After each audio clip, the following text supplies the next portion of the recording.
मानगोनां जोंनि 1 नम्बर गसाइगाव विधानसभा समष्टिनि MLA बिथां आरो गोबांथार पलिटिकेल एन्ड ससियेल वार्कार लिडार बिथांमोन बयनिसिम हामबाय होनो।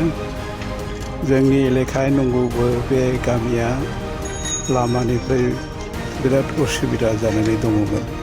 कालभार्ट गैया, ओरैनो कालभार्टबो गैया, दैनि जाम्फै दङ, दै दङ, घागसा दै दङ, बिराद खस्थ'जों थाबोयोमोन। नाथाय UPPLA आमोलाव जोंनि मानगोनां BTADनि चिफ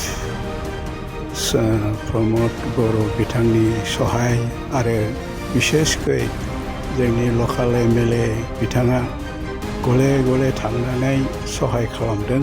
नांगौ बे गामियाव बे लामाखौ होनांगौ होनानै जेने थेनेबाबो होनांगौ होनानै बुंनायाव जों मोनबाय होनानै जों फोथायो। गतिके बे UPPLनि बे BTC गभर्नमेन्ट आरो MLA आरो लोगोसे BTCनि चिफ बिथांमोनखौ हामबाय होनो।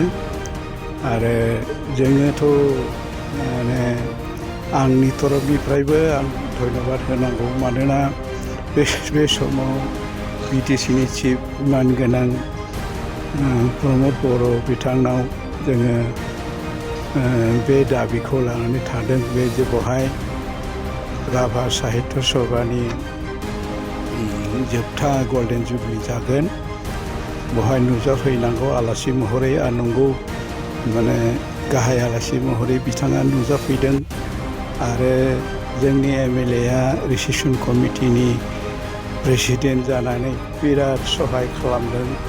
लोगोसे बे लामाल' नङा, आरो गुबुन गुबुन दङ, बेखौ आं बुंथ'लाया, मानोना दाबो मोनाखै।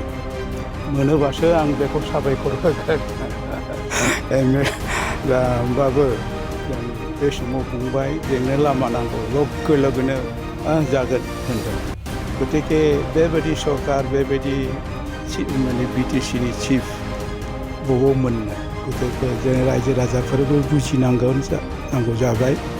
बे नेग्लेक्टेड डिप्राइभ्ड बे एलेका जे फुलकुमारि बेवहाय पकेहागा बे लामा हजोंहाय जे लामा गोदान मोनसे होबावबाय मोननै, बेबो खोनानो मथे बिथां MLAनिफ्राय दासो खोनाबाय। गतिके बेबायदि नेग्लेक्टेड एरियायाव UPPLनि आमोलाव बेबायदि डेभेलपमेन्टनि कमिउनिकेसन डेभेलपमेन्ट आरो गुबुन गुबुन डेभेलपमेन्टनि माबाबो जों नुनो मोन्दों।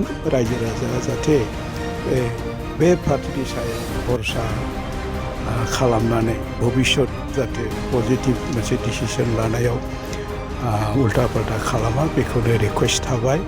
हामबाय होनो बयखौबो। गोजोन्थों।